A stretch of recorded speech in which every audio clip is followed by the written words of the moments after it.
Good match, Dennis. It's the first time we played. I think so. Yeah, I've seen you in Cyprus a few times. I was there pre-COVID, but I don't think we played.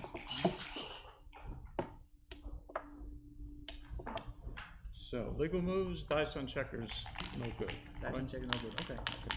You get We'll it double text out. check that, but I believe that's correct. I think. Hello, backgammon fans. Bill Riles, Tar Mendocino, with the first Miami Open. This is the qualifier round with, all the players will play in this first round qualifiers. There'll be rebuys available after that. So we have a stunning, great pairing here on Backgammon Galaxy's YouTube channel with Marc Olsen, the Galaxy CEO from Denmark, playing Dennis Culpepper from the United States, a very substantial player in his own right. So just getting started, 11-point match, normal clock settings. We're playing no die on checker. We're playing responsible moves. And let me finish one other post. Y'all can imagine this is kind of a crazy morning.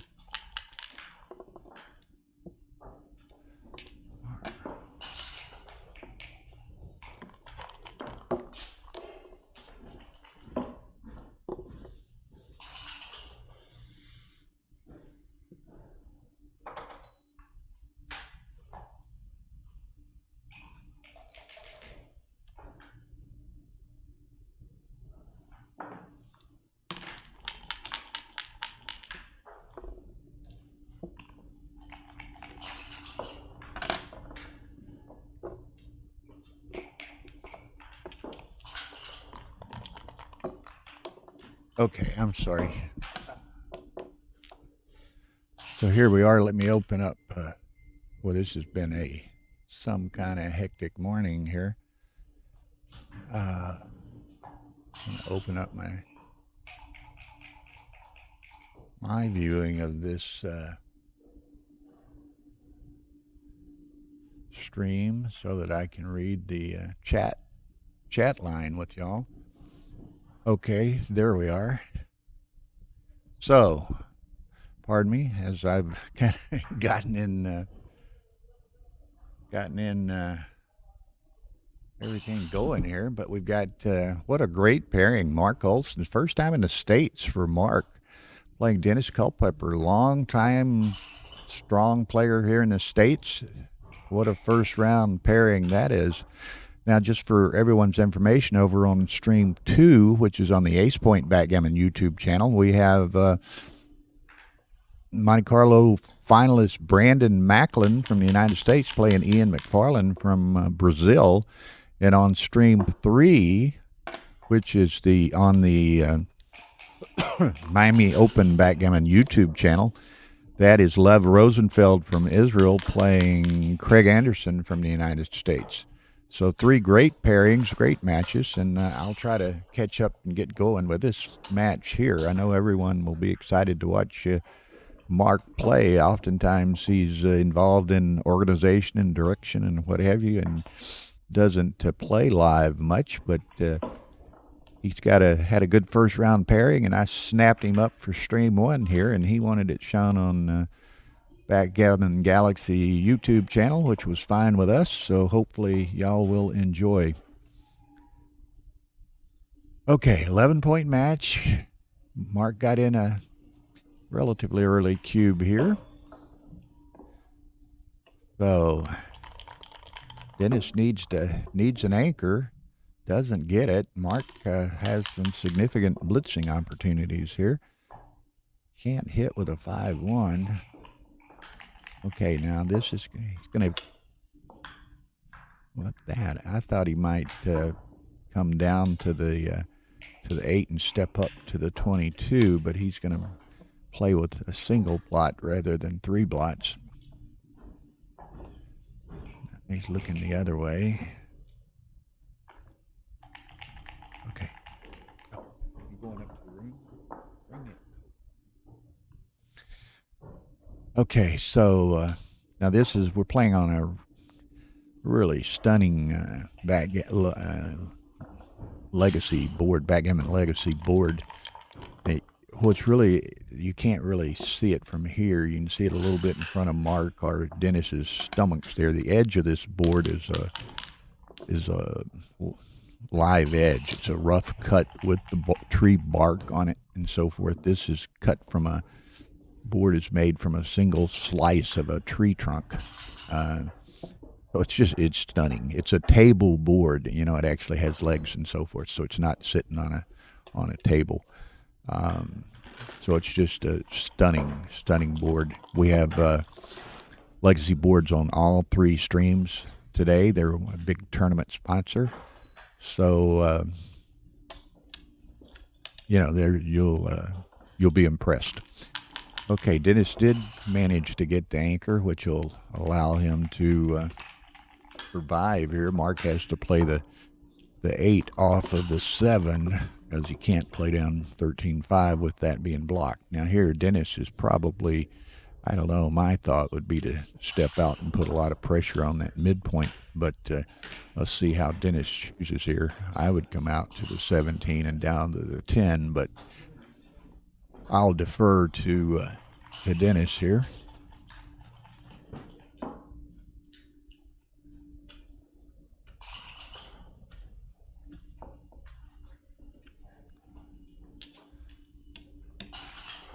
He's going to play it a little. He's holding the 20 and making the 4-point and something, and that allows the pressure to keep Dennis from playing, or Mark from playing too freely from the mid. So he makes a break for it, gets away with it for the short term.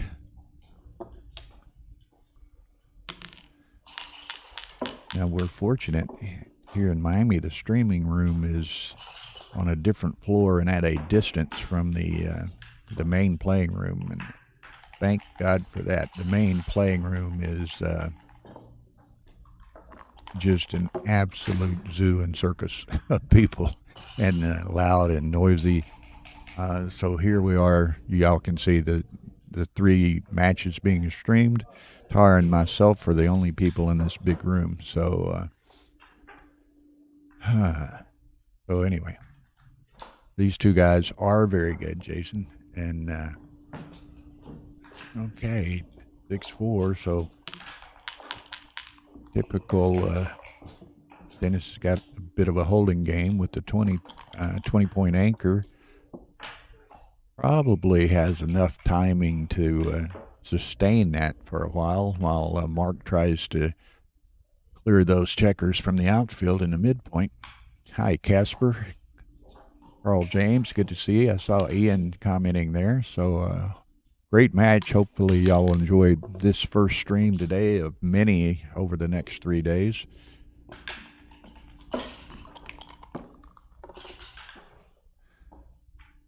Okay, so again, Dennis is going to just prepare for what he hopes will be an opportunity to get that trailing checker as Mark tries to bring it around.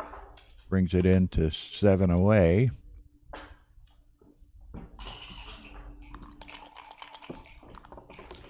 Yeah, these boards are just stunning. And they, of course, our equipment and Tara's video production, we're using really high-end equipment. So, Arf wants Hannah in here, but Hannah, well, she's not playing in the main events today, I don't think. So maybe she might wander down here a little later. Okay, nice clearing number by Mark, satisfies all of that. So now he should coast on home with a 2-point win here in all likelihood. Could get lucky with a 1, and pick and pass or something, but didn't. So it's going to be a pretty straightforward conclusion to this. And, Arf, and that's interesting. Hannah is now 12 years old, and she's a very good young player herself. She surprises a lot of people I know, and I'll talk through the end of this simple bear off, but in Chicago this year, she was going to play in the novice, but they had a women's event first. She played in the women's event, and consecutively she beat Marcy Kosar, Lynn Ehrlich, and Laura Horty. And they all went to Rory and said, hey, you cannot let her play the novice. My God. And so Rory talked to her parents, and she ended up playing intermediate. So she's really a superstar little personality in the backgammon community. Okay, so 2-0 Mark. Glancing, let's see, on table 2, Ian's leading Brandon 1-0. And on table 3, Lev Rosenfeld leading Craig Anderson 4-0. Okay, here we go. Game 2, 4-3 for Dennis. He brings 2 down.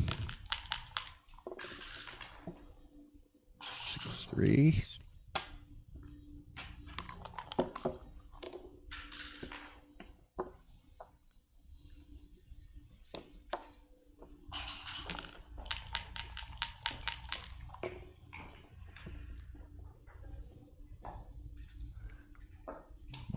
Going to have to mix this up a little bit. He can hit twice.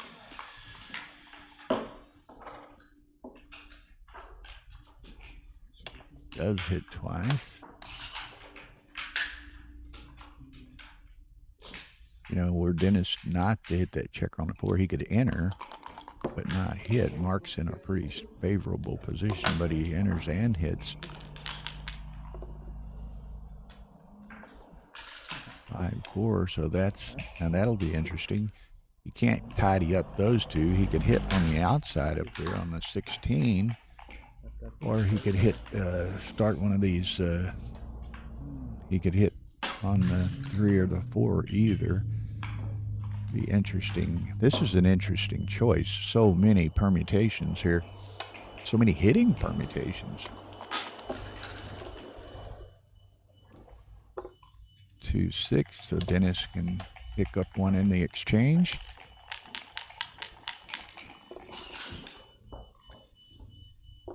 Okay, now Dennis probably going to make Mark, I'm sorry, would probably make the bar, I suspect. Yes.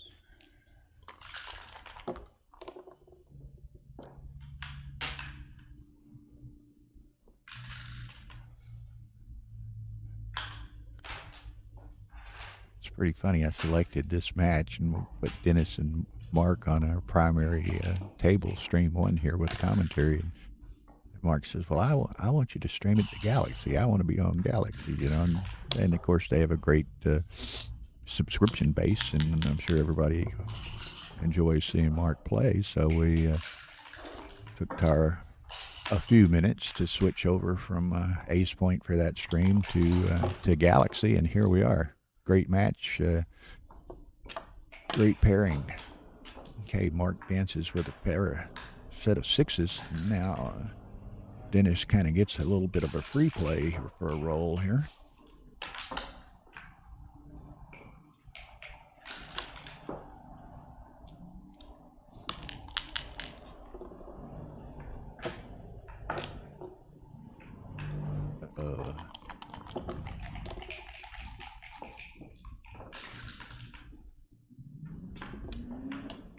Might have been Casper. He had kind of a free play with a lot of checkers, free roll with a lot of checkers in play and in trailing. I think it would have been an easy take, but might well have been a cube.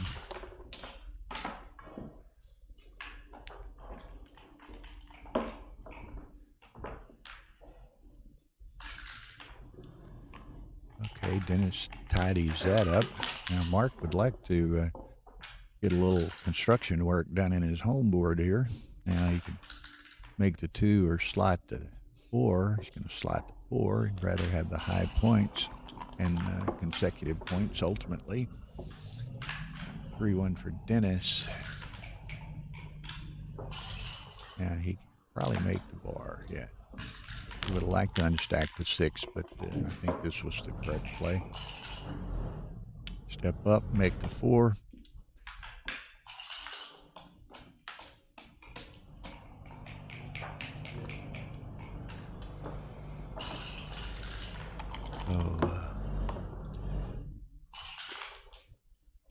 Really like this bright board and contrasting checker colors, and we're of course using our standard magic dice, if you will, which is but hopefully will have no glare and makes for just a great visual presentation as well. Oh, they dropped a die somewhere.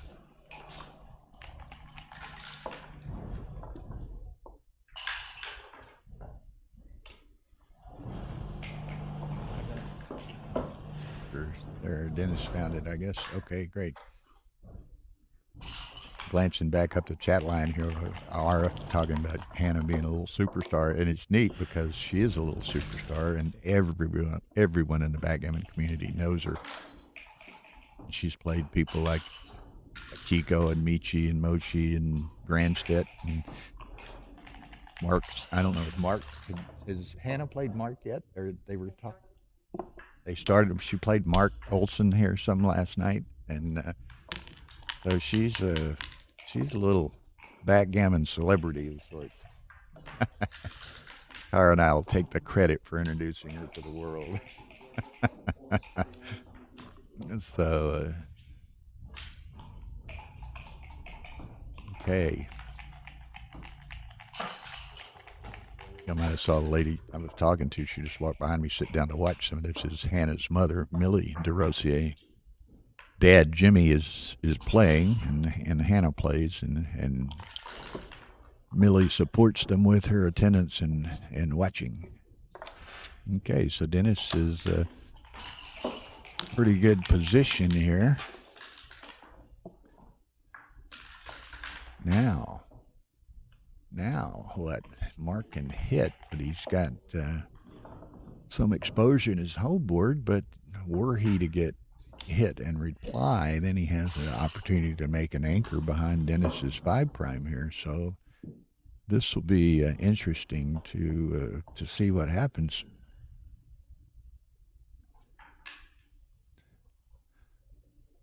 Again, what and certainly, as y'all know, I like to run an interactive commentary presentation here. So I'm reading the chat line. So if you have suggestions, comments, critiques, questions, you want to make a suggestion as to what a proper play might be, or if you analyze a certain position, feel free to throw it out there, and I'll respond as I can.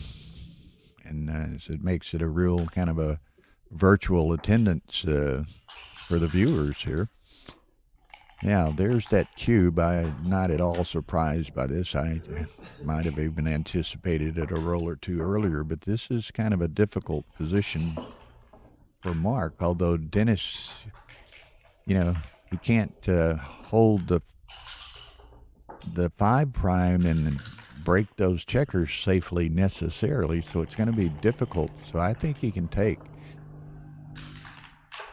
We'll see, and he does take. Okay. For one, so then it's just going to have to safety that blot, which will go to the 5. Mark's got a little timing to play with here. Makes this 3-point.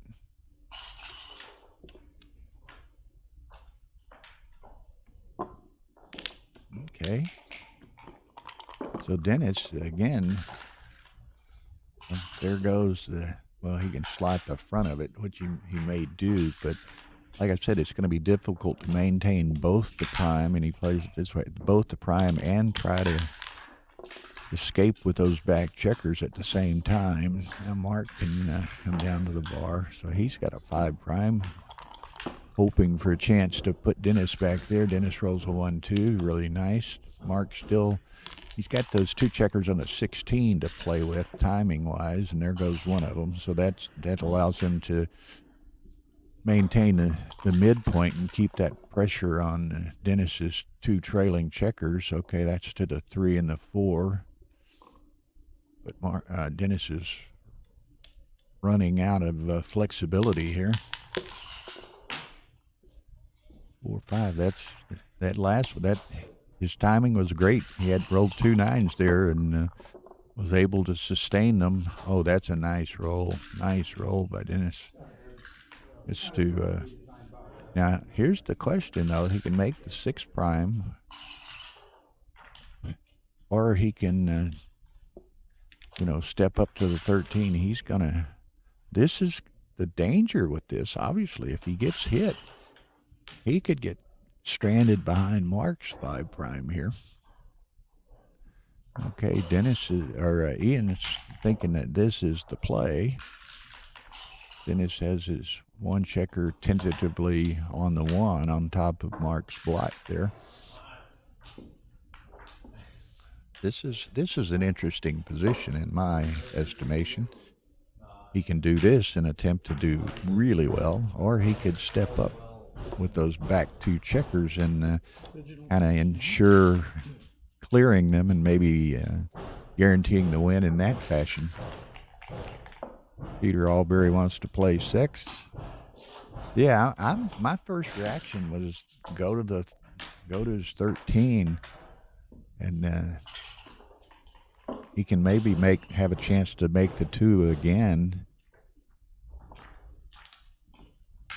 Barak wants to go for the G, which means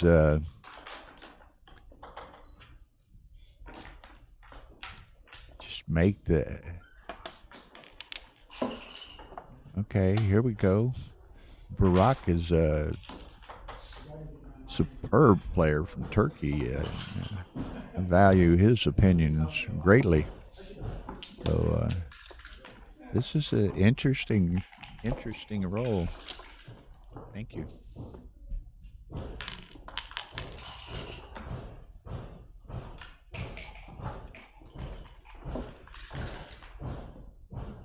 Okay, so there's that. So he went back to my original thought.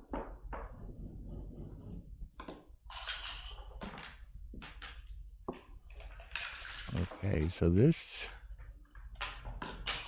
getting a series of tricky plays here. Dennis is going to go ahead and put him up this time. Mark wants a deuce. That's not a deuce.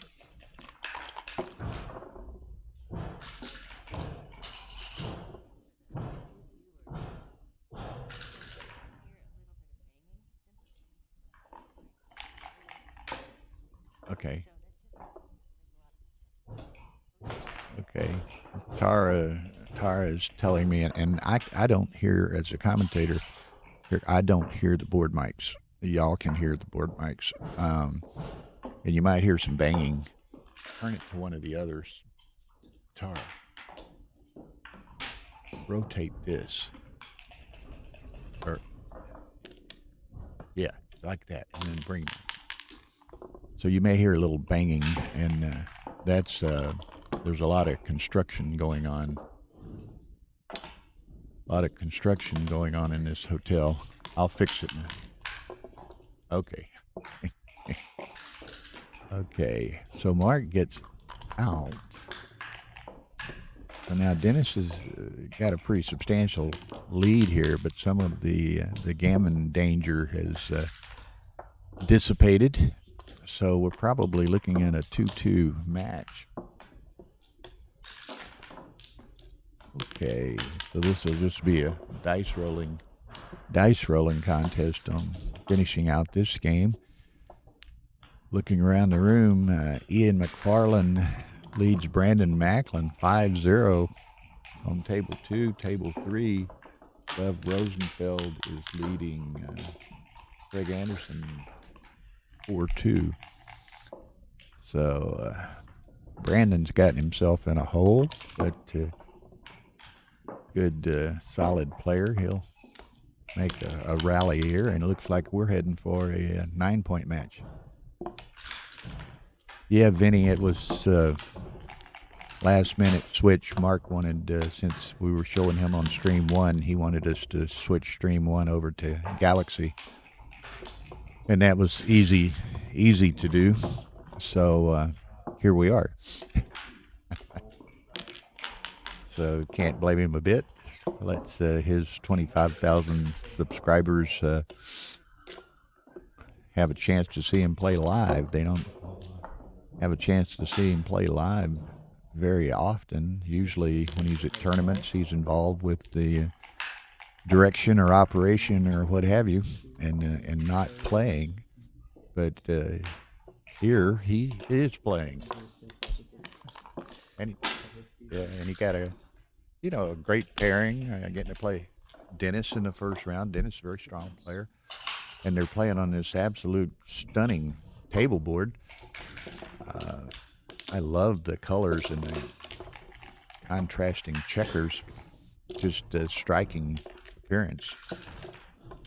As are y'all, take a glance over at Stream 2 and Stream 3, and you'll see more of the legacy boards, and they're beautiful. Yeah. Could I just go? Okay, 2-2. Yeah, I'll stretch my legs. Okay, good. Yep, I can do my thing.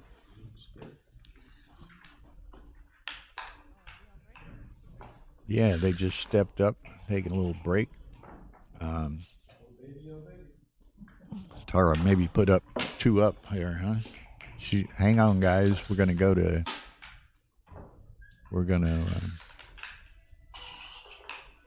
make a transition maybe to a 2 up position here. Dennis and Mark are on break, and so here we have Brandon Macklin and Ian McFarland.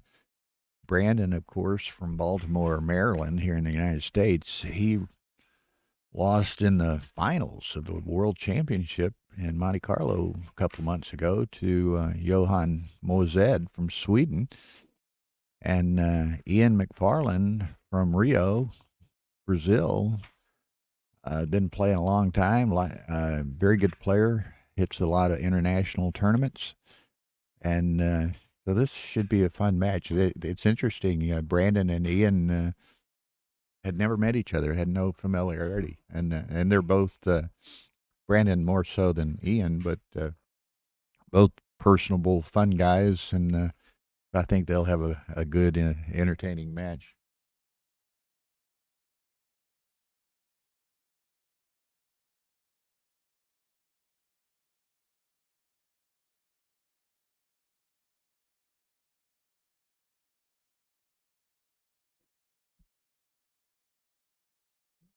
So.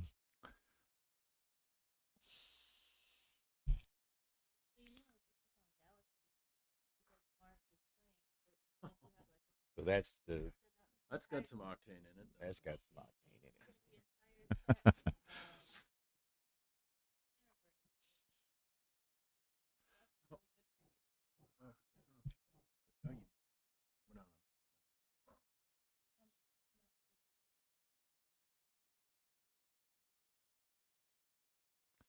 So we'll be able to.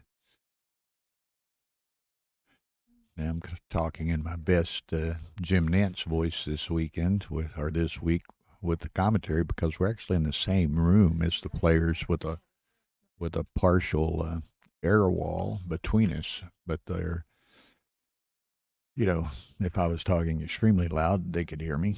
But I'm using a new wireless high-end microphone, so I can talk lowly and they pick it up. It picks up the sound quite easily, so y'all ideally can hear everything.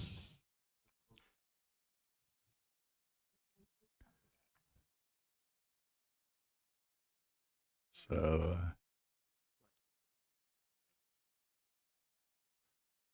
okay.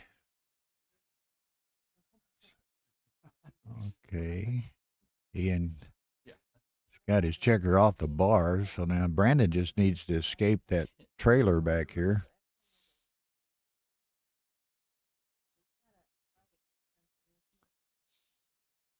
And it's interesting, Brandon had that great run in Monte Carlo, and I was privileged to be there and do the commentary on some of his matches, and that was an exciting time.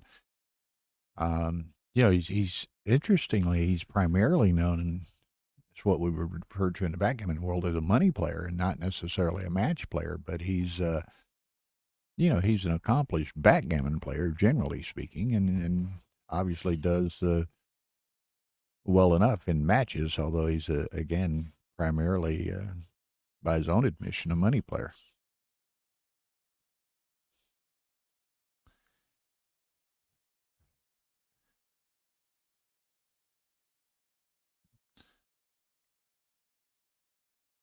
Is that bottom third doesn't get changed up or something on the, over here? Well, it says players to be announced, Open Division Main. Yeah. So, anyway, for those of you maybe just joining us, Marc Olsen and Dennis have taken a break. So that game will be, there's Dennis. Dennis is standing behind. Mark hadn't come back into the room yet. But they'll be resuming soon, and we'll go back to the full screen of live stream 1. In the interim, we're giving y'all a flavor of the Brandon Macklin, Ian McFarland match. And again, just note this, that legacy board that they're playing on as well. Very striking woodwork, some nice contrasting colors and contrasting checkers. Just makes for a beautiful visual experience, and I think all of the players that have been streamed and played on them to date are just have really enjoyed playing on these boards, and they're unique. They're something new. And Bill Shea, who is the gentleman who makes them, he is here at the tournament and has probably 25 or 30 board tables and table boards on display, and is here to. Okay, Mark is going back. He's here. Dennis is here. So they're taking their positions.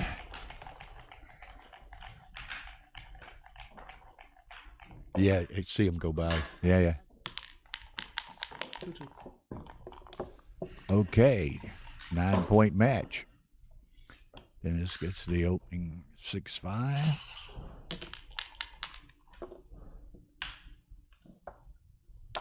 Awful quiet crowd here in the chat room today. Yeah, just obviously offer your comments and contributions as you would like, and I'll try to answer any questions that I can. And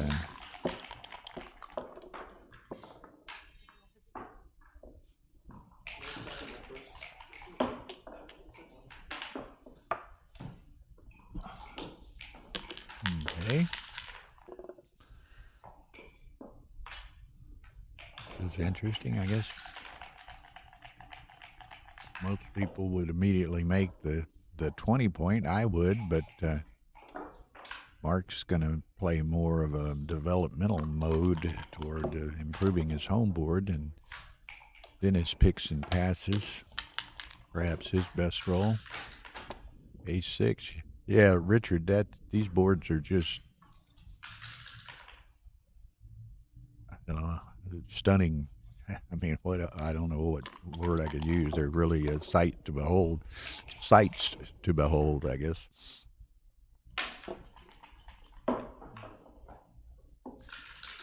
Okay, so Dennis, he's pretty much decided that was his move. He's making a quick count here to see where he stands. I think he's, without counting it myself, he's fairly well ahead. Francisque, we saw you yesterday. Thank you. We will be in New York, David. So we're not working that tournament, but we will be there playing in the tournament and socializing with everyone. So look forward to meeting you.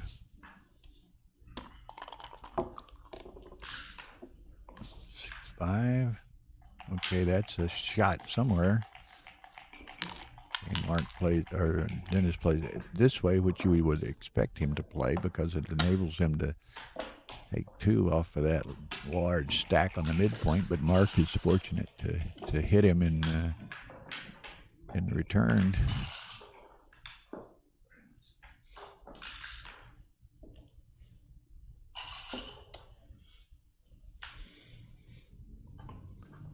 Kind of interesting, these, opening round or 2 or 3 of these big tournaments, everyone is playing. So you end up, I have no opportunity to recruit any guest hosts. There's nobody, sitting behind to watch any of the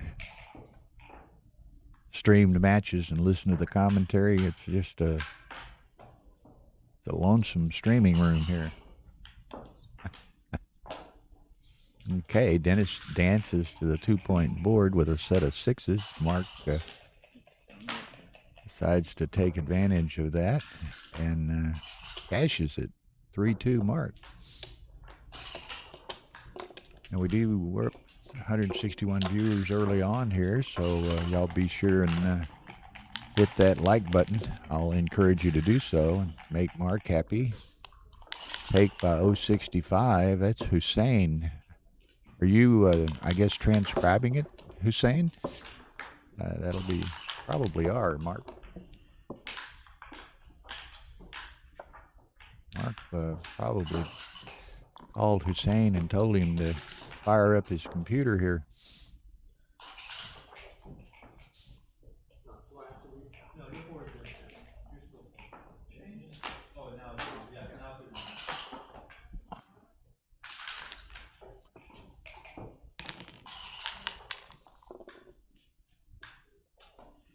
Okay, makes the 4. Well, thank you, Lyle.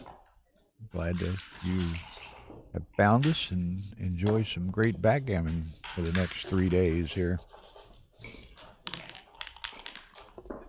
And again, so many people play on Backgammon Galaxy and are familiar with, the various endeavors of Backgammon Galaxy, the server, the UBC, the World Championship, the shop, everything else. And maybe you've heard the name Marc Olsen, but here you actually get and see some of the ads and so forth. But here he is actually at the tournament playing live. So that's kind of a treat for a lot of people, I think. And certainly we enjoy it. Mark is a close friend of myself and Tara, and it's good to see him here.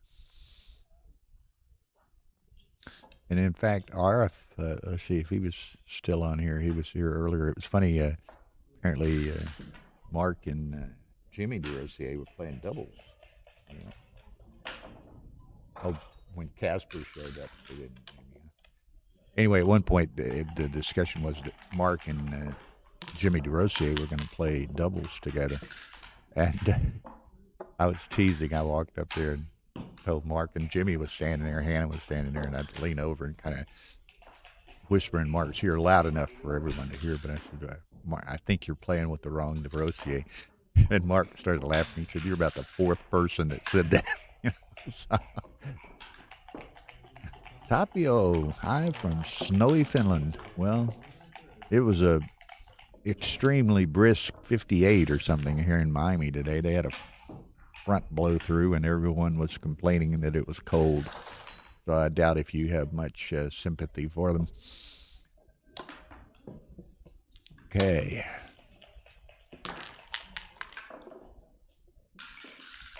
Set of aces, nice roll. Makes the 5. Then he's going to split the rear ones back there, I guess. Could split the 8, but I like this, and Mark does too. So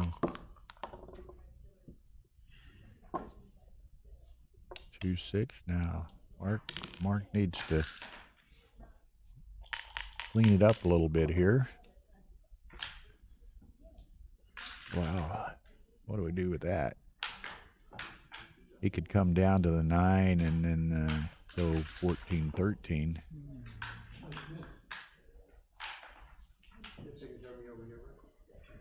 Okay, well, Lyle, you ought to check out our, you being in, where'd you say, Arizona, I think. Check out we've got a big tournament in San Antonio in February, texasbackgammon.com. So a little short hop and jump from Arizona. Ryan Rebello, welcome. And glad you approved that last play of Mark's there. I'm sure that'll mean a lot to him.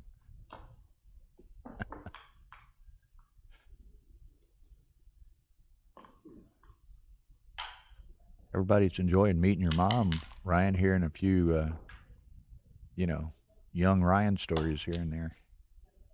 I'm teasing, but it's funny anyway.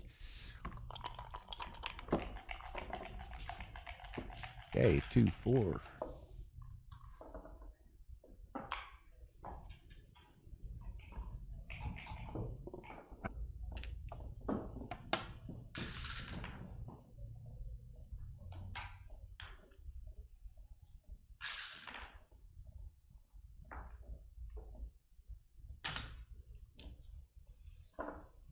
Yeah, all these young guys, Richard, you're right. It's funny. We streamed a match yesterday, semifinal of the Jackpot Overflow or some Oliver Squire playing this young guy, Tomas Levy from Argentina.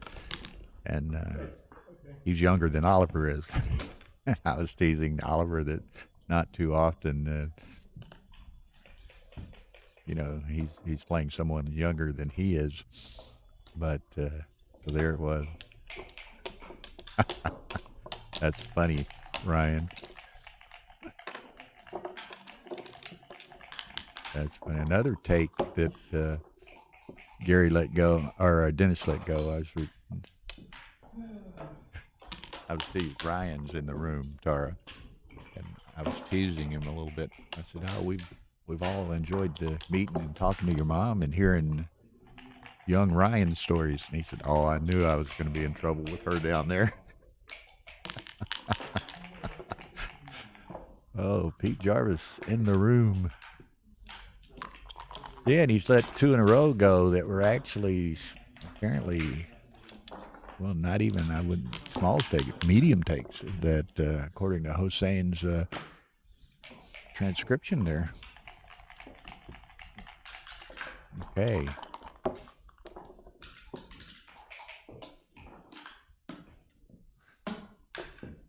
Ooh, Mark needs to move something around here. Almost looks like he hasn't moved.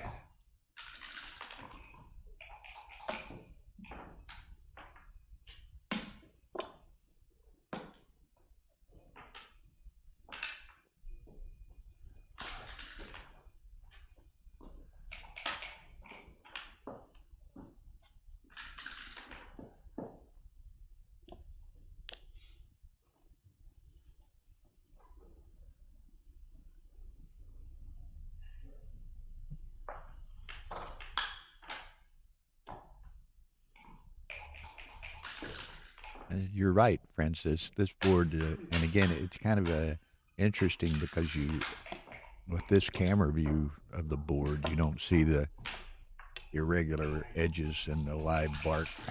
What's it called? A live cut. It's got, you can see barely in front of Mark or Dennis's bellies there, the irregular cut of the live board is what it is. And it actually has the tree bark on it, and it's really a stunning board. Oh, this is the Brahma board. Yeah. So, yeah, I was talking here.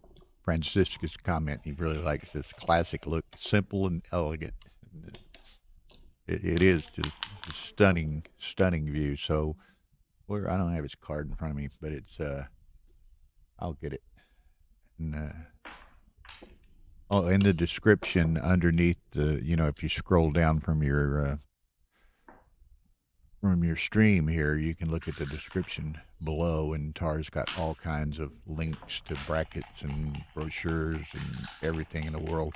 And I think there's a description of Legacy Board's website also. And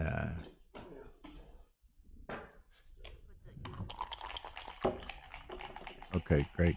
So all the brackets, pretty much, you can go to the USBGF website. There's a link again in the description of the stream here to get you to the brackets, get you the brochure, get you to various sponsors, what have you. Yeah, Hans, that's what I told Bill Shea, the owner of that, a day or two ago. I said, get ready. You're going to get a lot of hits after this week of streaming on those boards. One guy, Hans Kafar, he said Legacy is about to get very busy. So,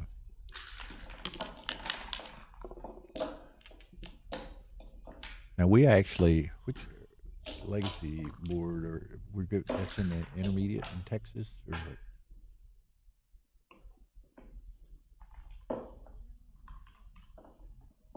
Oh, it's in the master or in jackpot limited. Okay.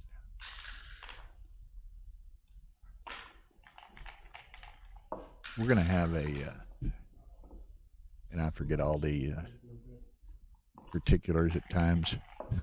Tara's gonna go get me one of my own brochures, but we're gonna have a Bill Shea with Legacy Boards is giving us a board in San Antonio too. So we're going to have a board a table board, or a table board, one that doesn't have legs, it sits on a table. But we'll go home with a lucky player from San Antonio.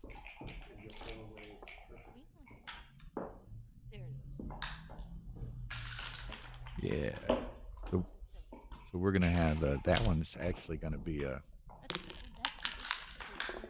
it's going to be like a raffle type, I guess you would say.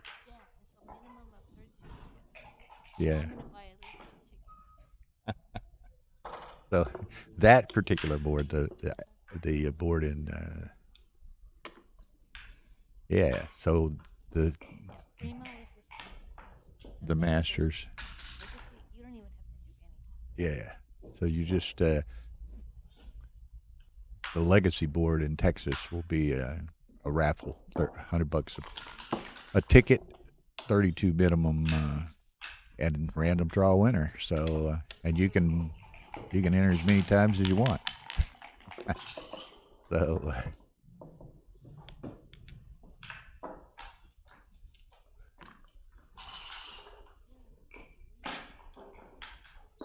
anyhow.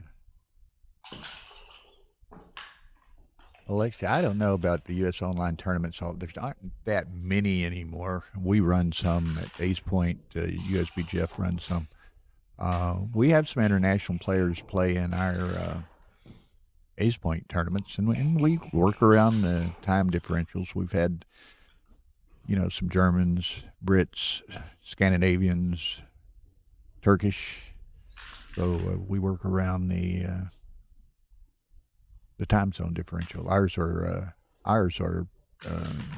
scheduled by agreement between the players, so that makes it a little easier. It's not a defined start times and so forth.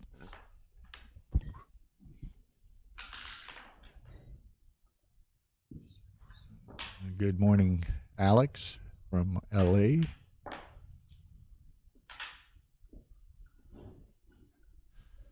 Okay, so this is interesting position here. I would have Dennis has seemed to be, to me, maybe and I don't know. I mean, Dennis is a strong player. I have a tremendous amount of respect for his play. Seems to be a little. He's let a couple of let a couple of cubes go that actually were, 05, 06 takes, and he seemed to be a little slow on the trigger, too.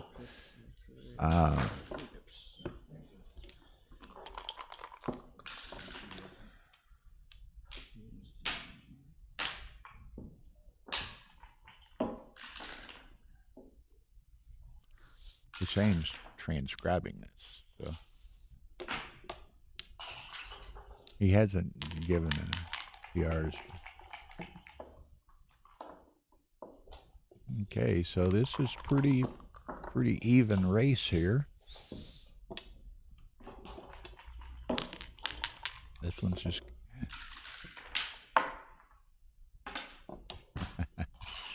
guy Hans Ghaffari, who lives in L.A. He's talking to Shaggy and said, "Good morning, Alex. You're looking at the future board of our Schuetts."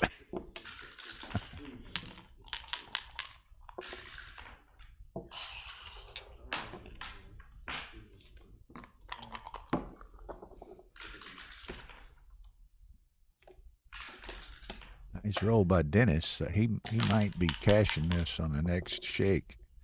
Unless Mark performs. Mark does not perform, so here we go. Yeah.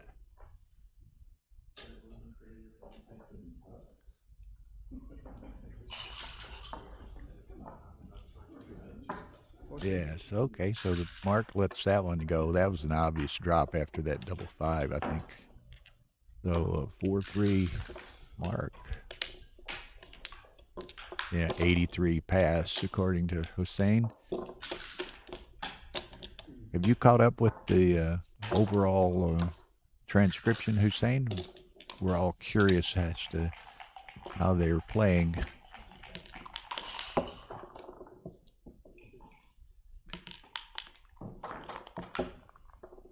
Just a quick update, looking around the room over on stream 2, Ian McFarland from Brazil leads Brandon Macklin 5-4. Lev Rosenfeld from Israel leads Craig Anderson 8-2. Okay, Mark, nice 6-4. He's going to make the 4 and step up, or 5 and step up. 6-3, Dennis can run. Yeah. Does he run on, or does he hit on the 5? He runs on.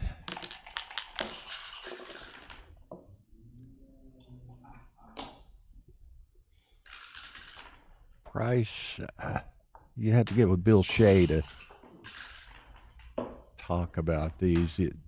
Both on stream 1 and stream 2 here, these are actually table boards, so they have legs, and so they're an actual. Yeah, you can take the legs off, but they're table boards, and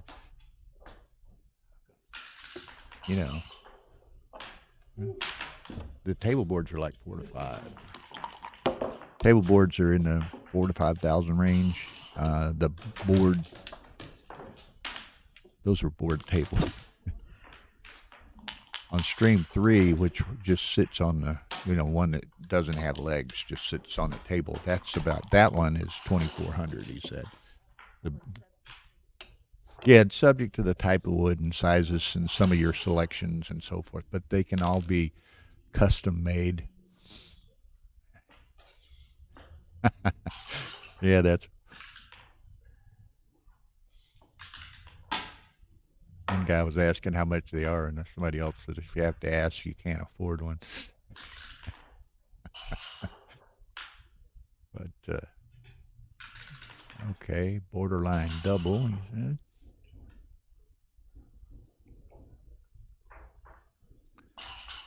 Okay, Mark's pondering this, decides against it. Now that makes the 4-point.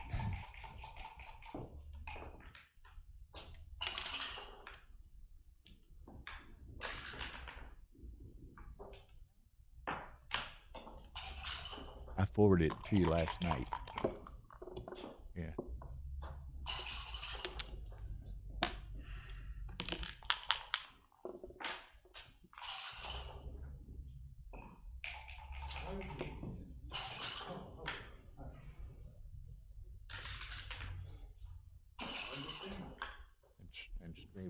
one Mark requested we stream it on that.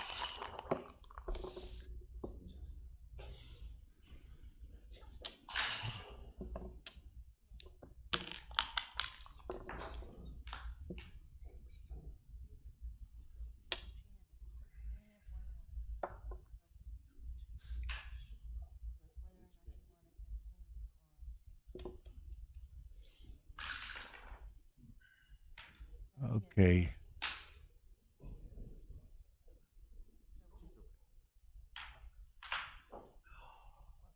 Okay.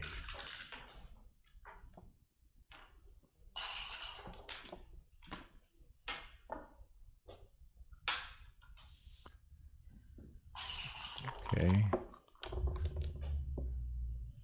Well, still, this is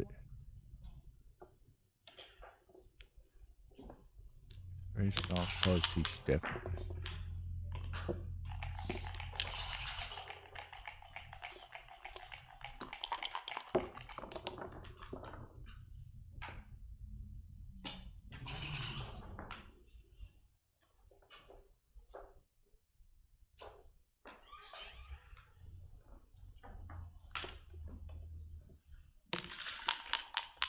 Okay. 4-1.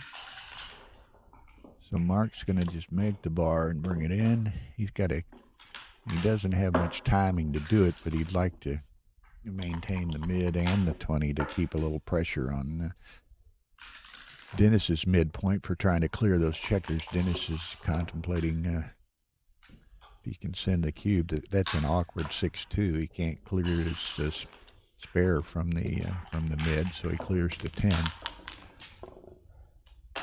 5-1. Mark can slot and then go 4-3.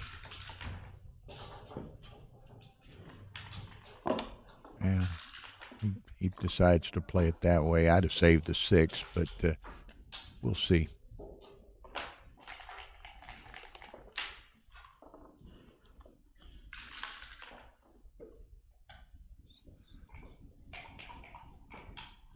Okay, Dennis counting it again here. This is definitely no double. I was going to say definitely a take.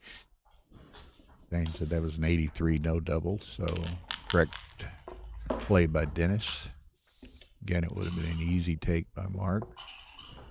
Okay, Dennis still in the same shape. Doesn't have the spare on the mid now to play with.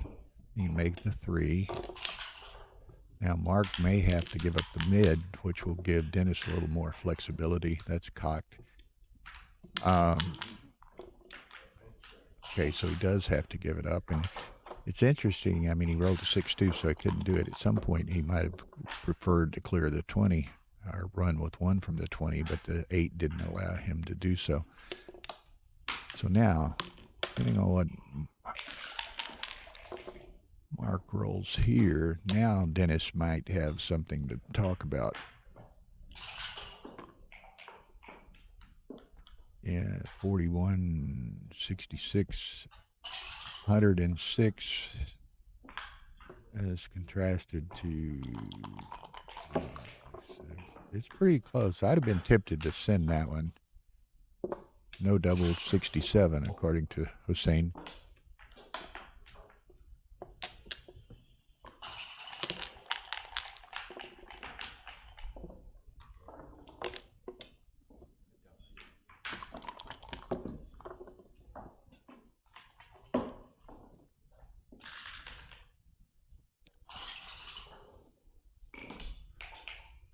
Okay, so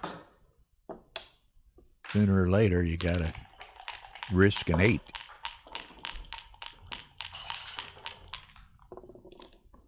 No, die on a checker.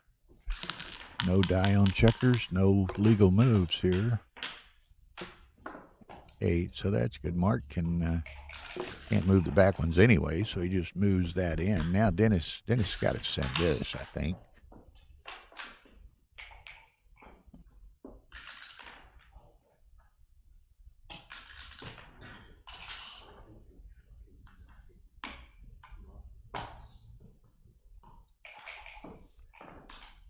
Yeah, there it is. And Mark, what's that? 42, 85. Double and take by 105.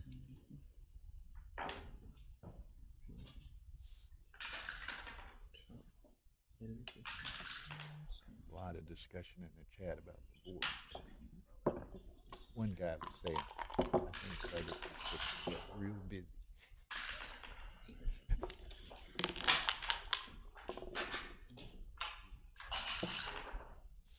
Okay, so Mark does take that. It's actually pretty close race-wise. Okay, here's the key roll of the game.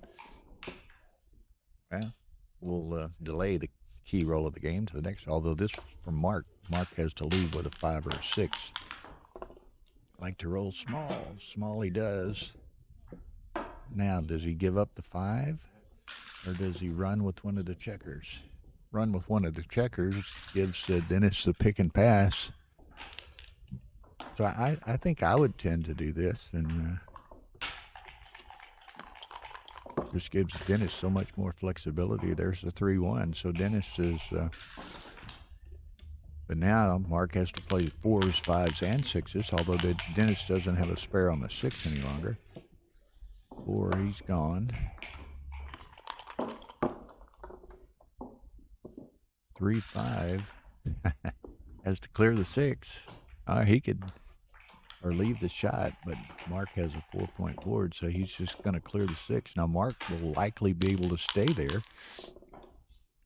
Yep. And, yeah, I think you're right, Ryan. He had to hit there. Ooh, nice shake. Double 3s.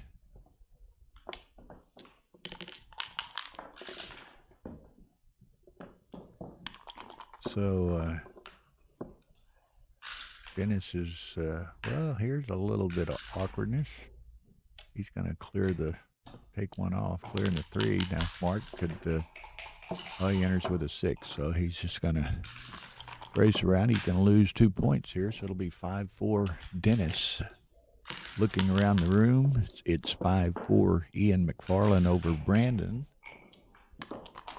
And 8-4 Lev Rosenfeld over Craig Anderson.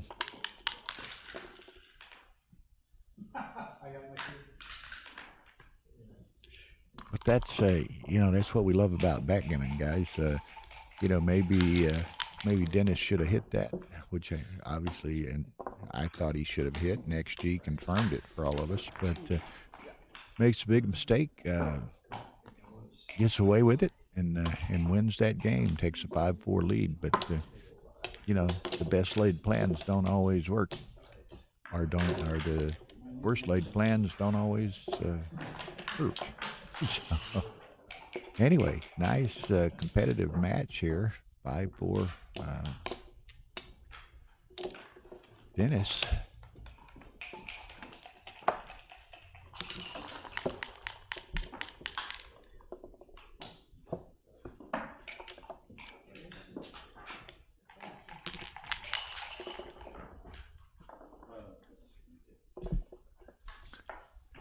Okay.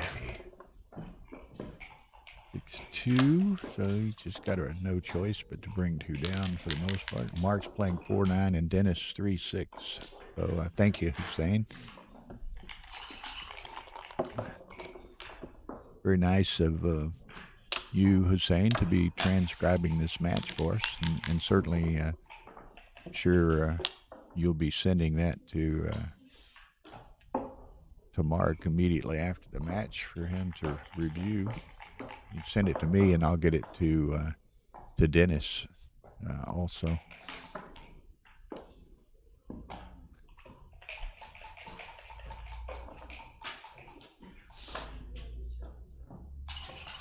We've got a really large and strong field here. We ended up with, I'm not sure the exact final number, but around 140 in the Open.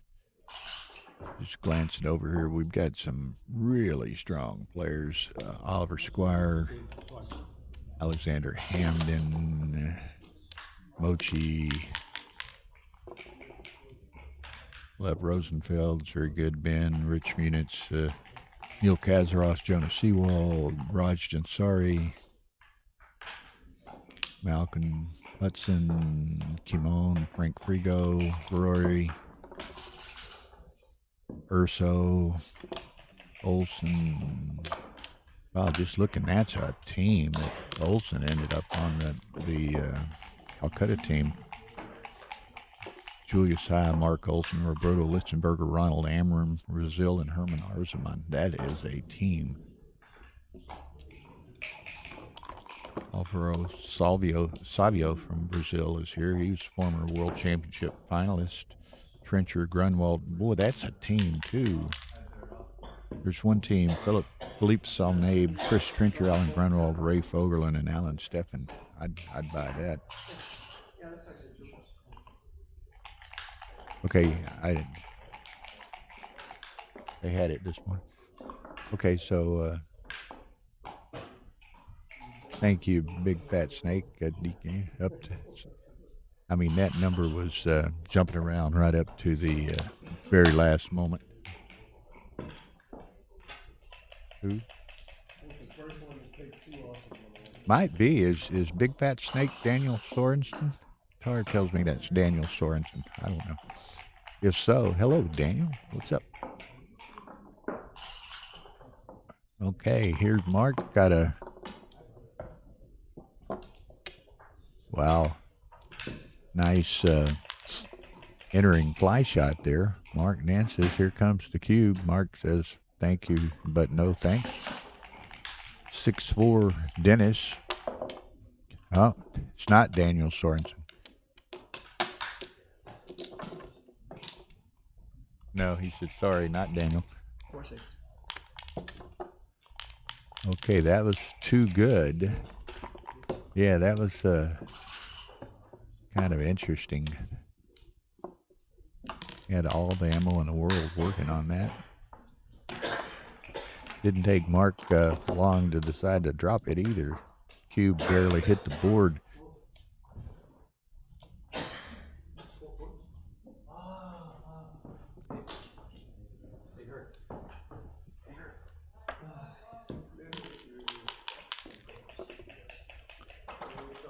Set of sixes for Mark. That'll work. And Mark trailing 6-4.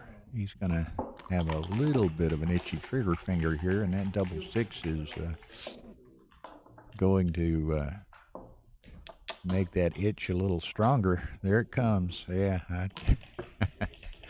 not at all surprising.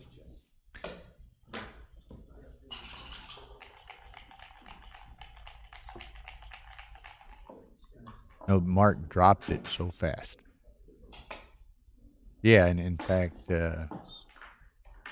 Hans, I think,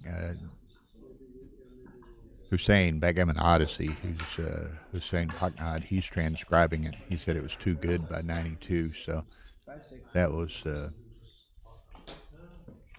my source of information. And then, you know, since it was a strong too good, so Mark obviously recognized that and dropped it like a hot rock. Okay, 6-5, Dennis.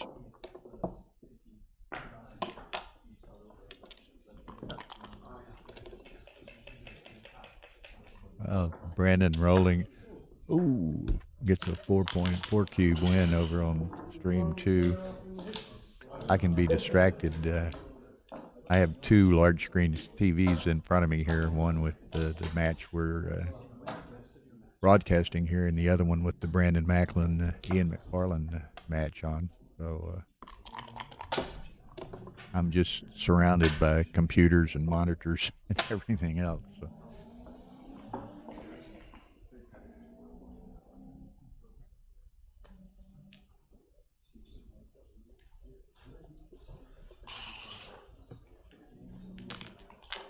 Kind of like Starbucks Europe.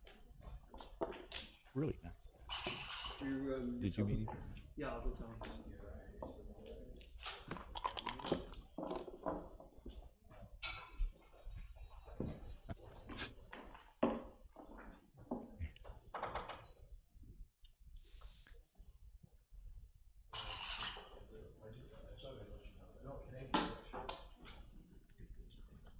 Well, thank you, Sammy. We appreciate that.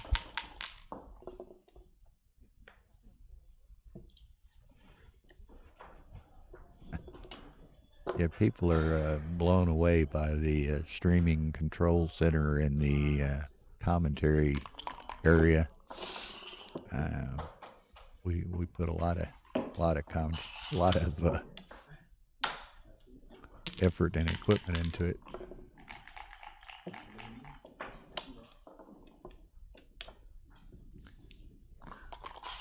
Okay.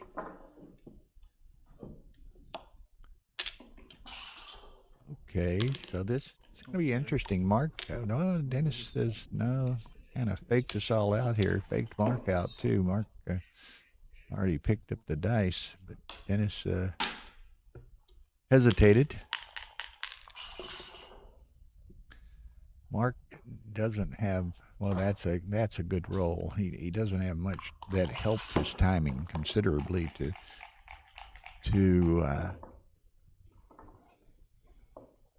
try to contain those two checkers on the 18. Needs more help than that, but it certainly was a step in the right direction. Another 6-5, which moves on. So again, consecutive 6-4, 6-5. So it's kind of messed up his timing again, and Dennis continues to roll small, 2-3, 2-3. So. And another 6-5. So wow, this one's going to be tough. In which 5? Well, I guess it's that 5. Got to keep the mid, has a lot more pressure.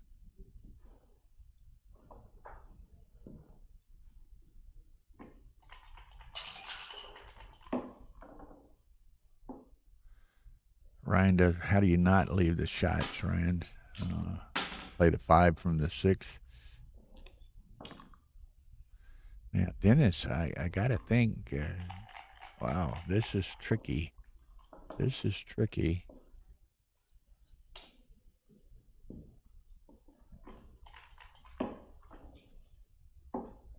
I don't know. I think it's not a double. Dennis decides it's not a double. Now what does he do? Okay, now Mark has 2 blots in his home board, but a double shot. No double by 180. Thank you, Hussein. Set of 3s. That's gonna leave a mark. Okay, no pun intended. Okay, now Mark can, if Dennis doesn't hit him here, then in Mark's trailing slightly. If Dennis fans, Mark may go for the gusto here. Boom. Okay, so that was not fanning. Okay. So now Dennis may well be in a position to send this.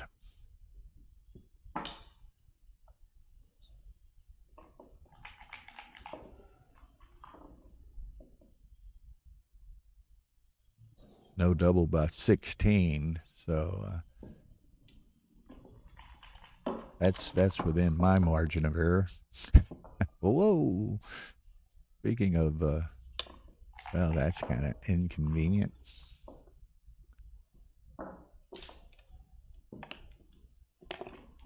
One, 2.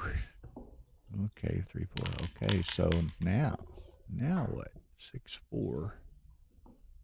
Got to come out with the 6 from the back. Maybe play the 4 in.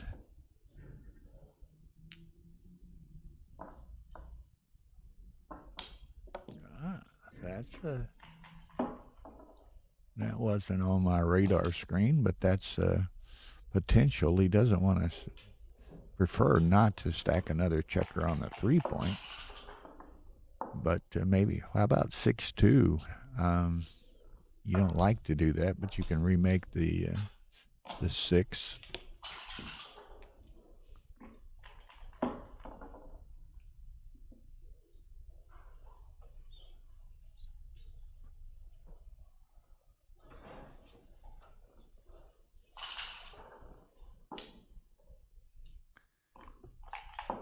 Okay. Number of pointers, number of pick and pass numbers. Still relatively close count. Oh. Okay, thank you, Hussein. Says that Mark found the correct play. I gotta send this double by 1/6, big double, big take here.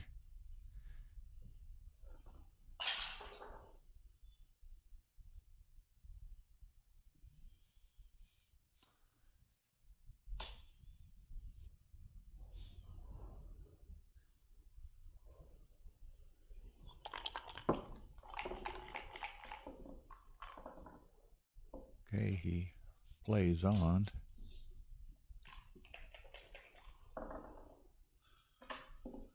Not an obvious, he doesn't have a pick and pass. Maybe he plays, that was going to be my suggestion right there, the 4-1-4-2. Dennis is not at all certain, but Dennis is a thorough evaluator of options there. I don't know that I want to volunteer that shot, but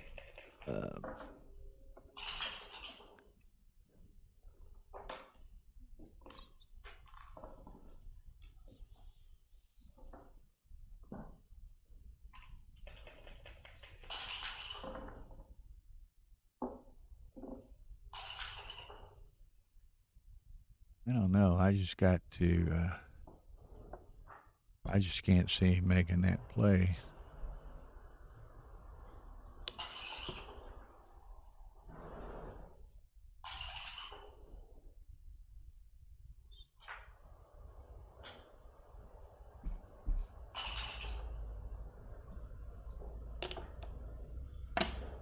Okay, so Ryan was right.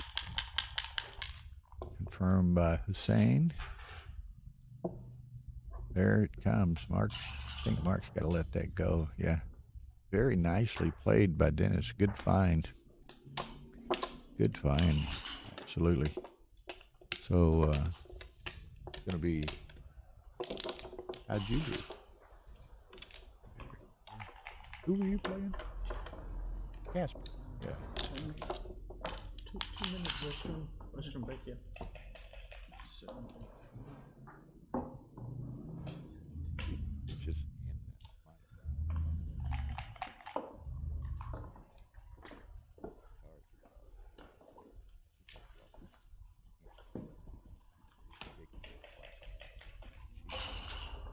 what's the standard? Ooh, big huge hit. She walks up, just puts some paws like.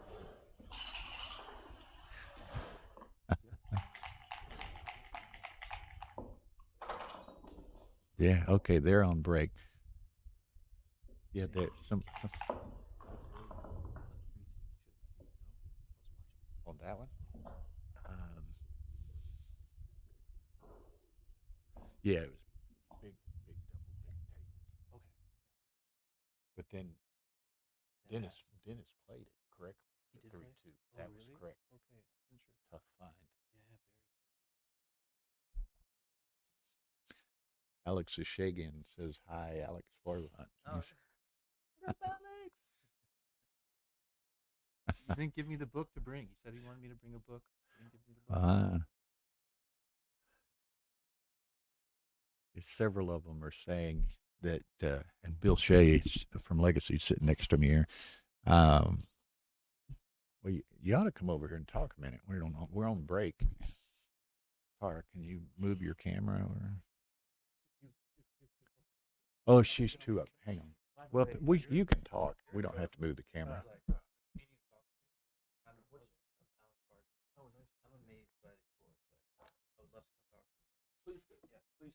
Nice to meet you. Yeah, we won't put the camera on you just yet. She's showing this. Got here next to me is Bill Shea from Legacy Boards, and everyone's blown away with these boards. Congratulations, man. Well, you're doing some good promo for me and my wife, who I have to plug my wife who chose the colors, and I have to agree. Watching Bill and Tara's setup, it's very impressive, and we got some guidance from Bill and Tara too. By the way, it's not all we're smart, but we're not that smart. But they just look they look great on there, and that's kudos to you guys. Well, thank you. You know, several of them, and you don't make obviously cubes or any of the accessory kind of stuff. You pick your lane. Pick your lane. Pick your lane and stay in it. We tried making checkers because we take a lot of pleasure in the colors, right, and making everything look and be as cool as we can make it look. And boy, that's a skill set to itself. Who? So we don't. What kind of ruling?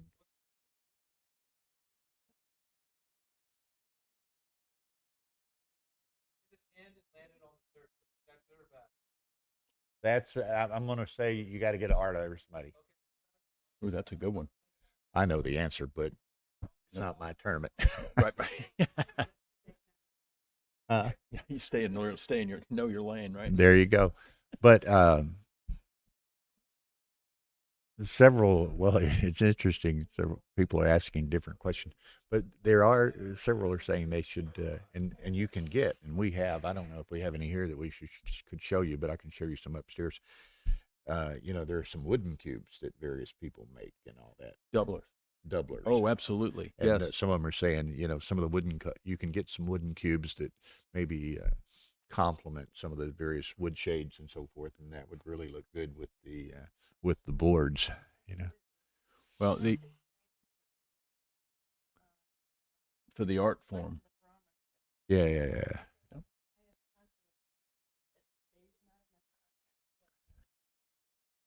For style points, yes, Yeah. yes. And the wood really is the star of these in a lot of cases. The GT3 that Dennis and Mark are playing on, you could look at that wood all day.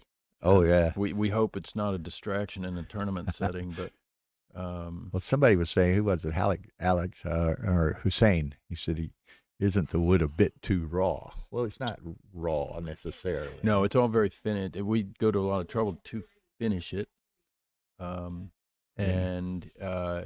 We're asked often, do I need to worry about spilling something on it? And my anecdote I come back to is if you're a motorcycle rider, you know this, the number one garment is leather. So we know it's durable. And the wood, we treat the surface, bottom and top, with between bottom 3 coats of urethane, the top 5 coats of urethane to give it some depth and protect it. So it's well protected. Tara's put up here on the 2-up view right now. You can see Stream 3, which is the Craig Anderson Lev Rosenfeld match, and there's another one of Bill's legacy boards, and this one is truly stunning. It's a what would you call it? A table board. It's a tabletop piece. Yep. Tabletop piece. And the fun thing about that piece of wood, I just showed Tara a picture of the raw wood, and I didn't know if I could salvage it. And the fun thing is, if you do salvage it, you wind up with a pretty special piece of wood. But on the right side of that, the opposite side from the clock, I was able to hang the thereof the checker rack into clear urethane epoxy resin, so they're suspended. Okay, they're coming back, so we'll fun piece. But we want to do some more with you later, specifically about the boards. I'll be happy to come show back. some videos. I didn't dress the part. Bill dressed. Oh, you're doing the way. But we. No, I love being here. And okay, thank you. man. You're taking great care of us. It's great fun to watch. Okay, well, thank you, Bill. We'll get some more interviews and videos later, man. We'll be back. Okay, thank you. I love the work you guys do. Okay, so 7-5, Dennis.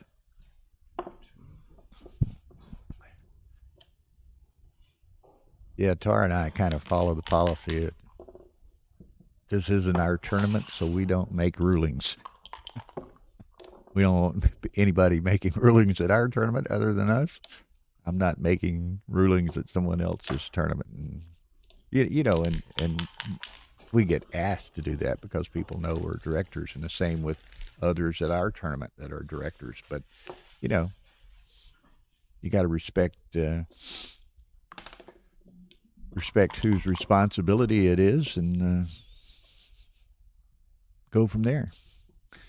So, okay, Dennis trying to preserve his 7-5 lead here.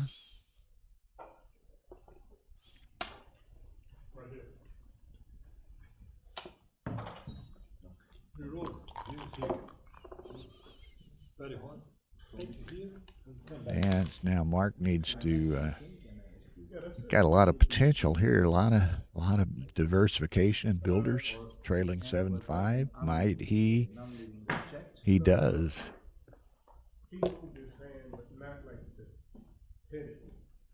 Yeah, I think so. Double and probably, but Dennis is going to let that one go.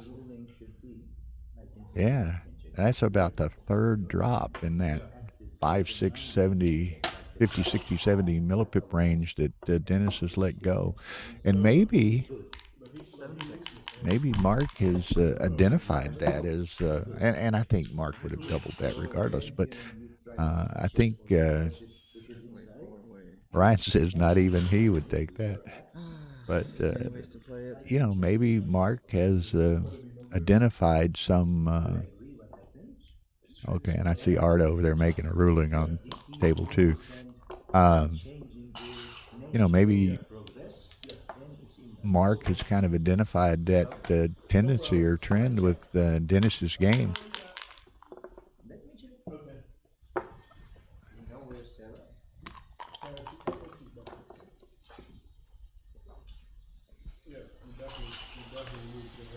Okay.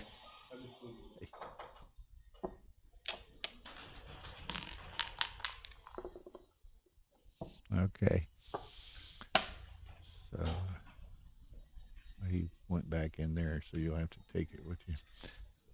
Okay, so Tara's got the iPad out, and they're just going to go over there and back up that tape for them.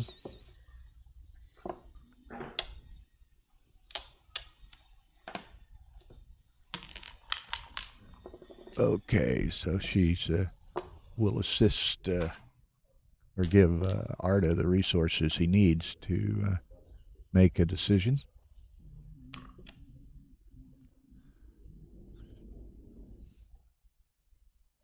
One of the good things about the streamed matches is we have the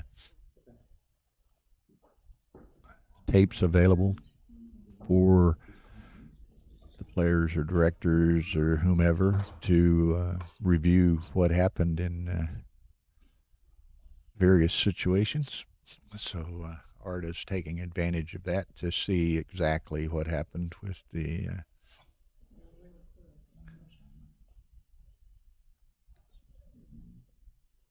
die having hit Brandon's hand, apparently.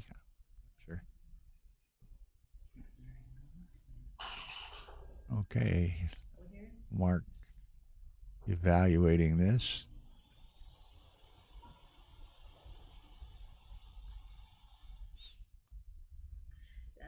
It's a lot of hits. Richard, I didn't count them, but a lot of hits. What's that? Any 2 and then 3, 1, 4, 1, 5, 1 double ace. So that's 7. That's 18 right there, and then the exposure of the bar checker there.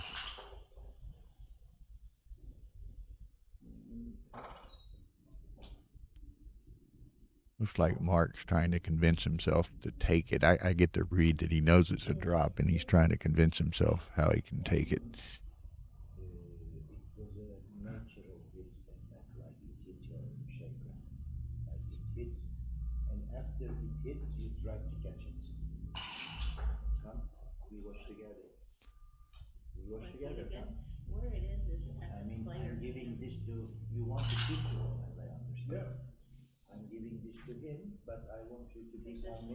Anyway, it's kind of interesting. I can see stream 2 also in the player cam and see them over there. So they're viewing the tape back and forth. It would certainly help if the back checkers were split, but I don't know that it would overturn the decision. Okay, so he correctly lets it go, which we all thought he probably would. But like I said, I read his body language, and his expression is everything that he was trying to sell himself on doing something he didn't want to do necessarily. Okay, 8-6 Dennis, 3 away, 5 away. So nice, good match as we might have anticipated.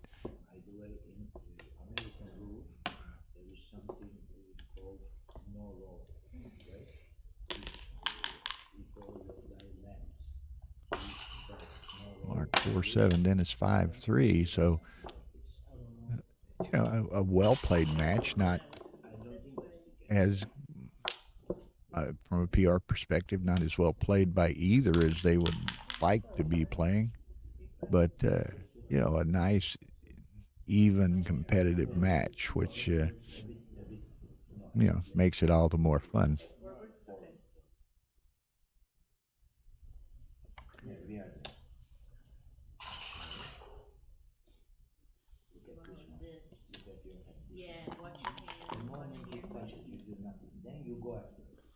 Okay, 6-5. Now you could hit 2. I think that's what you're supposed to do here.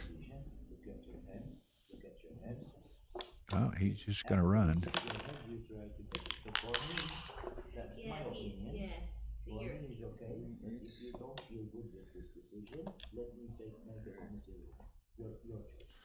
I know yesterday, and Mark, superb player, and normally playing quite a bit lower than this. I know it. Who was he playing? Dennis played Kat Bukur yesterday, day before, in a jackpot match. And Kat had one of his friends transcribed it, and Kat played 4.1, and Dennis played 3.9. So Dennis is a very competent player. Okay, so whatever the ruling was over there has been made. Oh, really? Okay. Tara says that one is going to committee. So that one is has not been resolved. So apparently whatever decision Arda rendered, one of the parties didn't agree with and exercised his right to appeal it to committee. So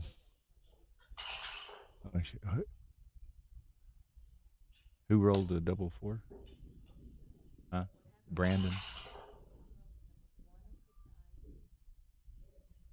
Ian's hand.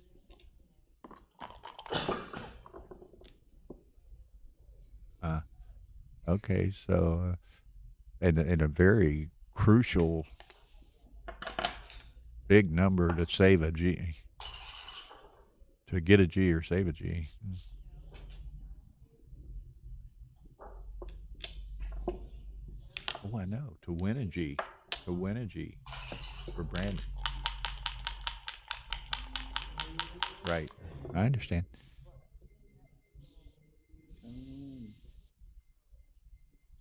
So did Arda rule it good or bad? Yeah. What did Arda rule? Okay.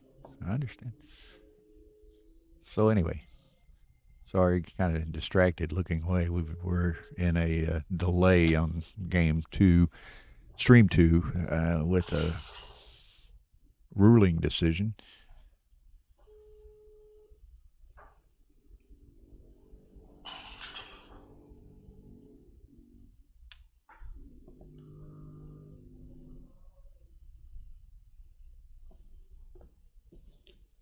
Yeah, Fred, that's apparently Arda reviewed Arda, who's the tournament director, reviewed the video. They ran it back and forth several times. For Tara was running it back and forth for Arda and for the players.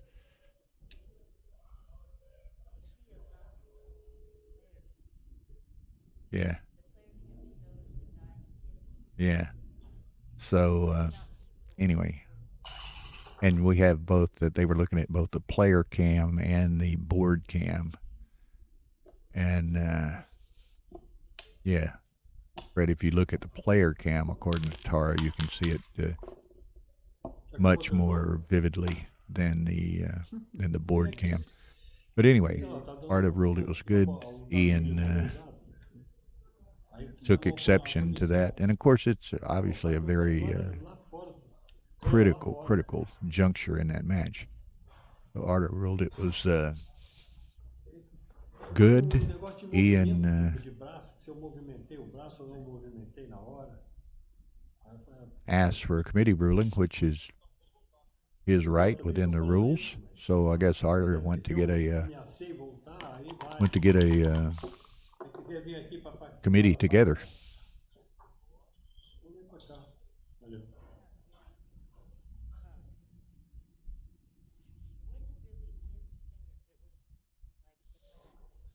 Fala, alguém, já acabou teu jogo? Oh. Alô? Alô? Já acabou teu jogo? Tá? Não, tá dando uma confusão aqui. Yeah, it's happenstance. If he didn't try to influence it, you know, if it wasn't a purposeful attempt to influence it, it's good.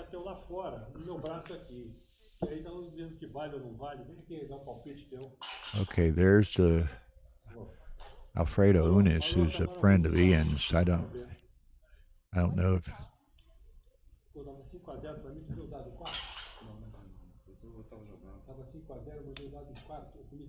Oh, I think it probably.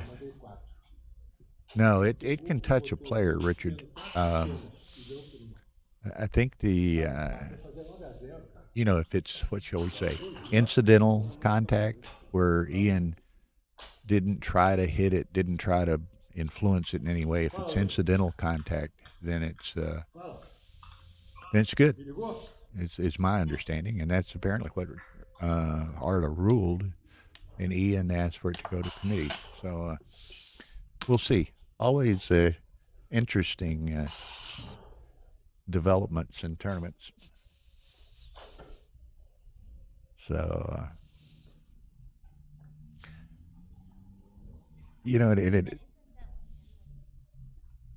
I don't know the exact wording, but it's interesting. It seems as though no double. Well, here it is. Ryan says double is clear, and Hussein is transcribing it, and it's a 136, no double. We'll see. But it's interesting, you know, in this little controversy or whatever you want to have it, they're having over on table 2 is, you know, it always seems to happen at some critical juncture.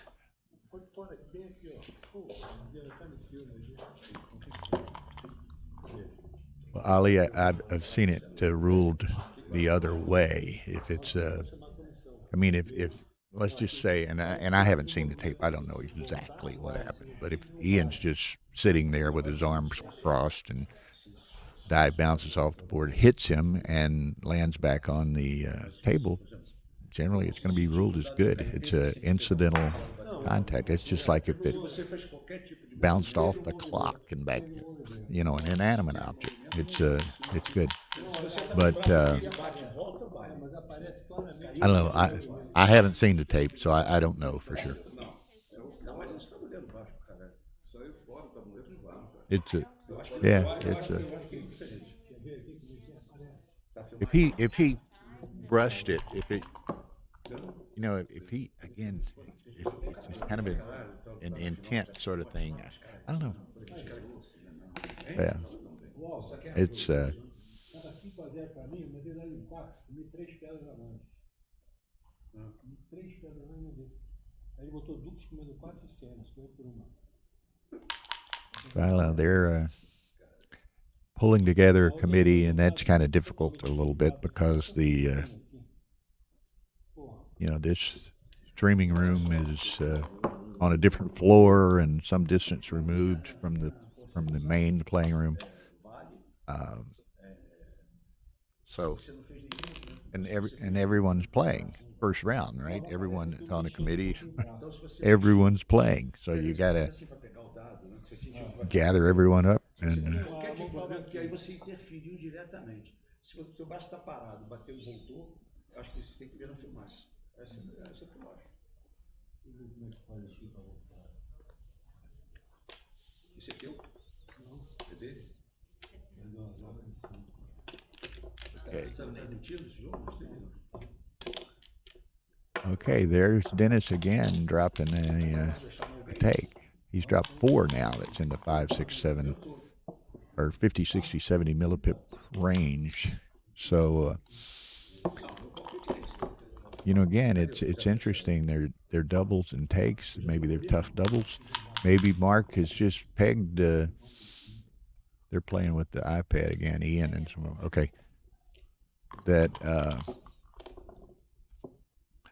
maybe Mark's just got that read on Dennis that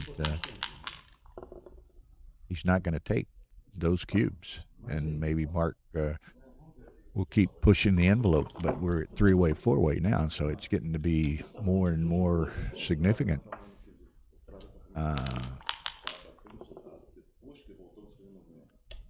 He's got. What's he got? He's gotten 4 drops that were actually takes. So we shall see.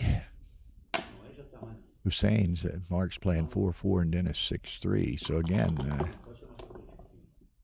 not up to par for either of them necessarily, and those 4 drops are doubtlessly contributing greatly to the 6-3 by Dennis. 2-2 by Mark.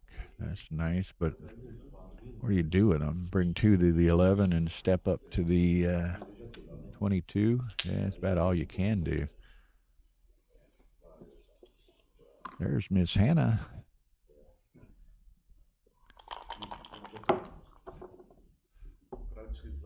Yeah, and that's what I think's kind of the differential. Hussein saying Ian didn't touch it intentionally. And I think there has to be some intent to influence the roll to justify the 7-9.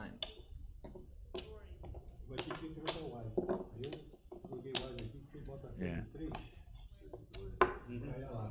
Oh, I think he did. I again, that's right off. I said intentional. Okay, so that one Mark drops that correctly. 2-way, 4-way, and we all know the beauty of this score. So both have to be a little careful. Mark's going to be, looking for a sniff of a gammon to put it in play. 6-4 makes the 9. Okay, Mark's not quite there.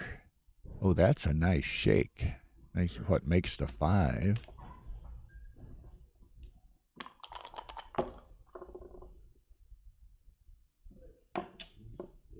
The end of the frame.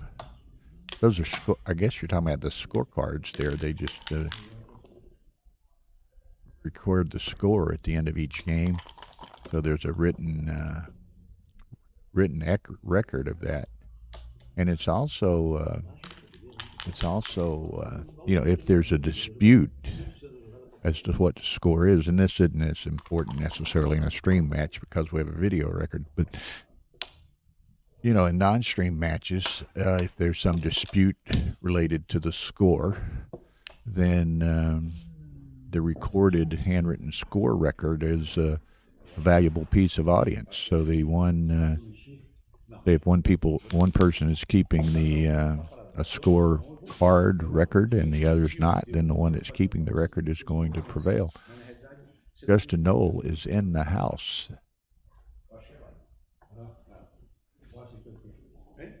There's that early cube at 2-away, 4-away, so we expected that one. Like we said, all Mark's going to need is a sniff of a gammon potential. Dennis was fairly confident with his position. He took it right away. até por instinto, você bateu e você tentou fazer. So this is going to be interesting. Mark's got an interesting 4-5 here. Now the key is, key judgment is hitting. Got to hit, I think, right? Okay, so they're gonna. Okay. That's that. I don't know. I think you got to hit. Thank you, Billy. Now I'm surprised, Hussein. Let us know. I think Mark had to hit, but a set of aces. That's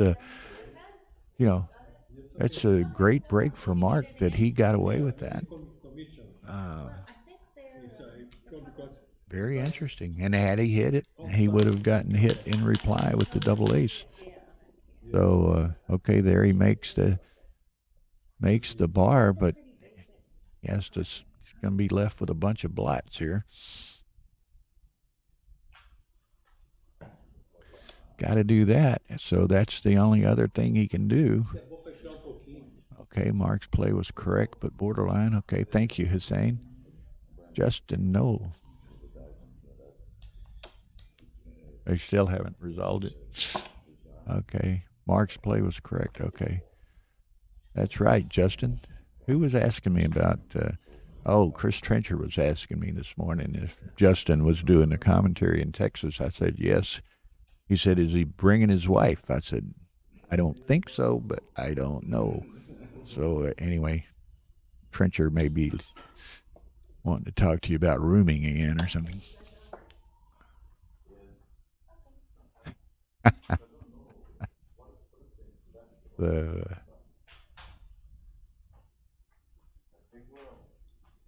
Yeah, that's what's neat about the way we do commentary and have the interactive. People just love to exchange.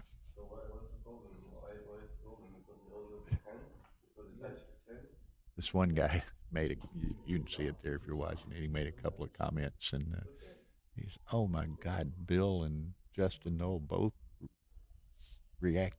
commented on my comment. He said, I can't believe this.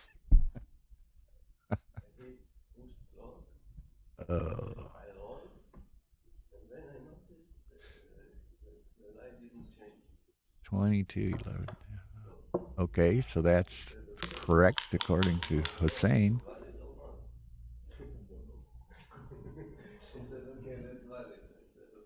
Yeah, big cute. Yeah.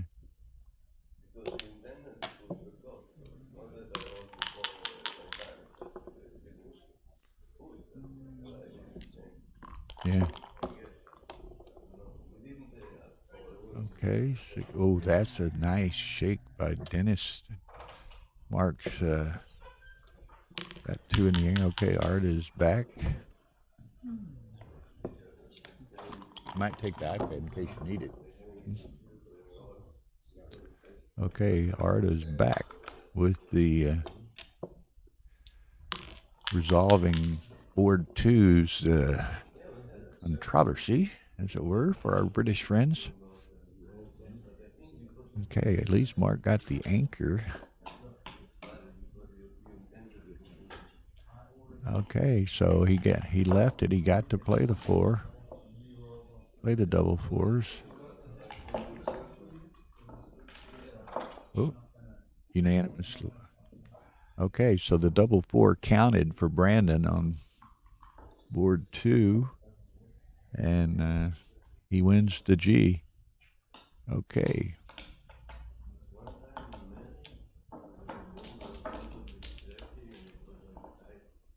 Well, that one, as it developed, was certainly the case that we were right in not trying to make that ruling since it was going to be contentious, and let Arda do his job.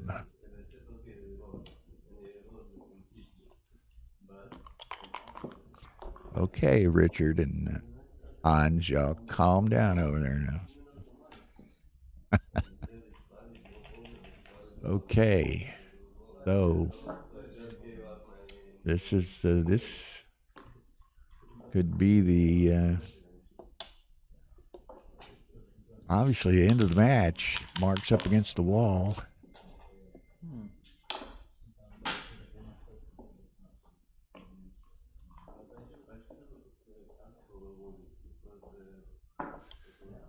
Okay, Mark's gonna come off of the ace. 18 puts a lot of pressure on Dennis trying to clear the mid and the.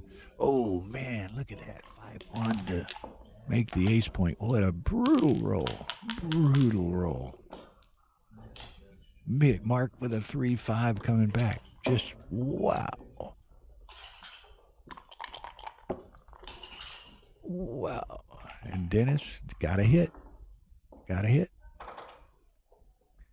Think. But if he hits, he's going to be playing with a couple blots. He could get gammon going the other way. Or does he just try to win going forward by not hitting? Hussein, give us the answer. No, I'm confident that is not the play. This is not the play. Okay, hitting is correct, but super close according to Hussein. I don't think it's this play. Personally, I would try to win going forward, just playing safe. But I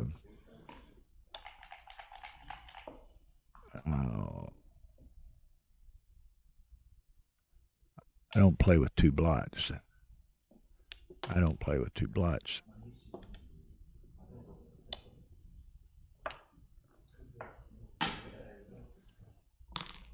Okay, he's playing with one blot. I don't think this is right, though. If you're going to leave a 3, you may as well have him. If he doesn't roll a 3, he dances.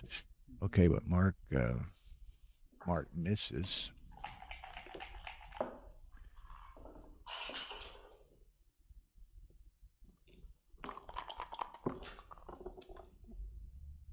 Okay. Now here again, he got to stack them here, but that is really ugly.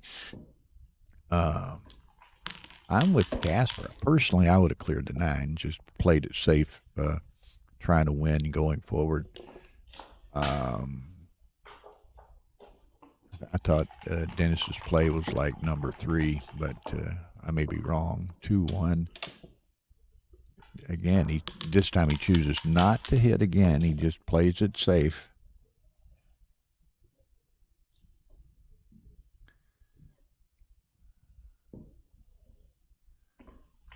Okay.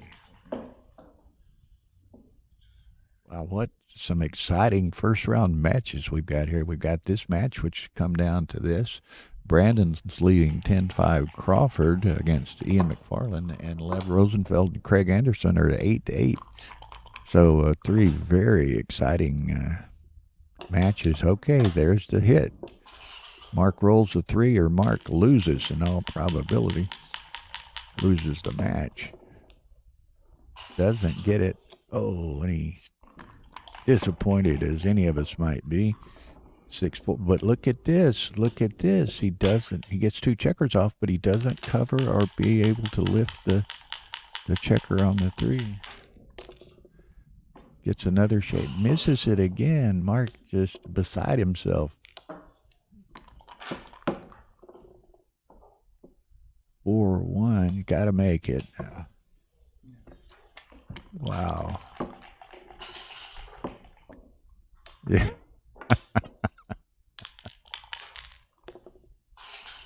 Oh, and he comes right in. But now he can save the G. No, this is it. Okay, he needed the G. Yeah, this is it. So that's it. Hussein, how'd it end up, babe? How'd it end up? What? Good luck in the rest. Oh, Whatever yeah. you- Is it whatever you- double Okay, elimination? switch over to No, two I'm to saying the one other here. tournaments you're making in Ah. doubles.